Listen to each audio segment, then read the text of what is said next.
Today I'm joined by Joel, who's a teenager here at the Folkestone Academy, where Academy FM is based.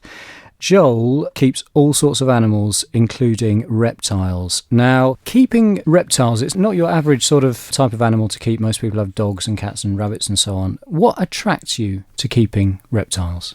They're very different, and like dogs, cats and rabbits, they can be much like that. I've been to my friend's house, and he has an iguana that he rescued. It's got 3 legs and it thinks it's a dog. It likes ping pong balls, tennis balls. People have tegu lizards walking around their house. A lot of reptiles are very sociable and really easy to keep. Now, firstly, to ask a basic question, is a snake a reptile? It is. And with snakes, presumably with things like that, who you probably wouldn't really pet, they probably wouldn't get much out of being patted like a dog or something like that. Is there much kind of interaction between you as the owner and them as the pet? My pets are my family to me, and my reptiles are in big vivariums, and when I come home from school I take them out. If I have any geckos, I'd put them in my dressing gown pocket. I'd have a snake round my head.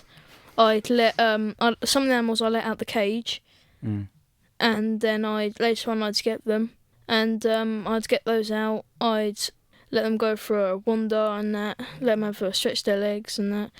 But most of the animals I always get, not realising, is they're all nocturnal. So when you get them out during the day, they're less lively, so they're easier to maintain and handle. What do your family and friends think about this, coming round to your house and you've got a snake wrapped around your neck? A lot of the time I don't notice it at first. I was off when we were in half term. I got my snake out, and it is a 3-foot ball python, and the bell rang all of a sudden, and it was a parcel. So willingly, I just went downstairs. There's a snake around my neck. Just forgot it was there.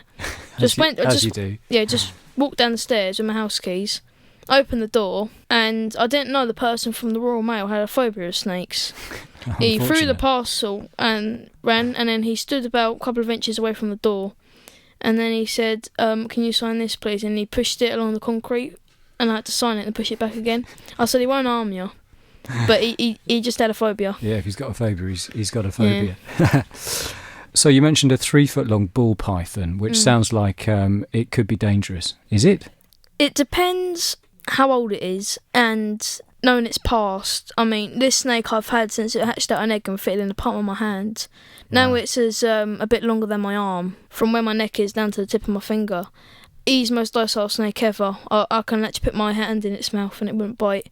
Because I've given it a lot of care, I've interacted with it a lot.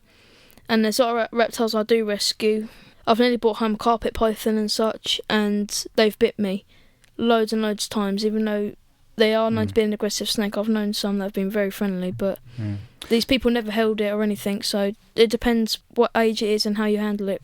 So even with animals like snakes, it's almost like they've got personalities. They can have... Oh, they do indeed, definitely.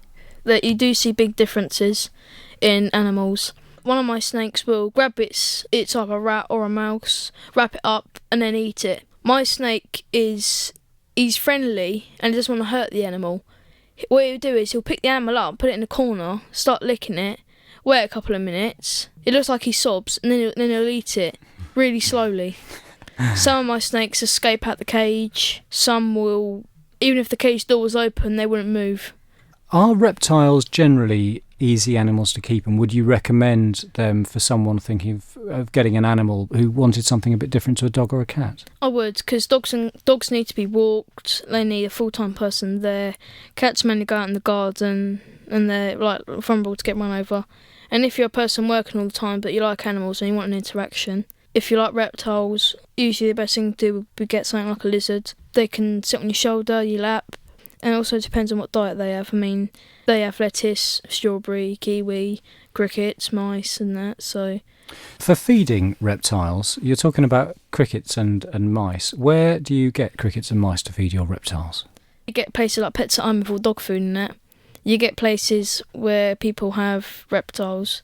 I work in a pet shop, and we have a freezer full of rats and mice. It's a big farm that breeds them, and there's a little greengrocer's down the road from where I live, and I go there and I get lots of greenery, like pear, watermelon and banana for my little geckos and that. So, do any keepers actually feed animals like snakes live mice or rats, or is that frowned on? People do that, especially in America. People put live rabbits in with Burmese pythons, reticulated pythons, monitor lizards. Now, we're talking about reptiles here and snakes. If there were 3 different types of reptiles that you would recommend for a beginner, what would you recommend, and how much do these things cost? See, people think as a lizard. Little do they know there's many breeds. If I was going to recommend 3 animals, it would be a ball python, a leopard gecko and a bearded dragon. A lot of people have corn snakes. Ball pythons are a lot smaller, a lot docile. They're not slinky, and they're generally well-natured, and they're unlikely to bite, unlike corn snakes probably would. They need a nice size cage, not too big. Leopard geckos are good for young kids because their patterns attract them. When you go to reptile shops, they can be from £25. A lot of people nowadays quite rightly get cats and dogs from rescue homes, and we've got several in the area, such as the Lord Whiskey and the Rhodesminies Cat Sanctuary, and there's always the RSPCA, of course. Is it possible to get rescue reptiles?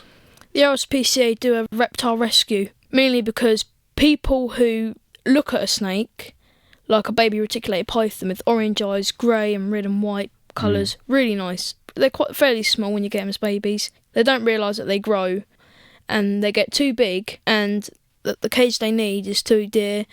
Not everyone does their research when they get reptiles. I'm sure. They get them when they're babies, thinking they're cool, not realising they grow up. Yeah. Like a St Bernard pup. Lovely little puppy, and they get bigger and then very big. Joel, thank you very much.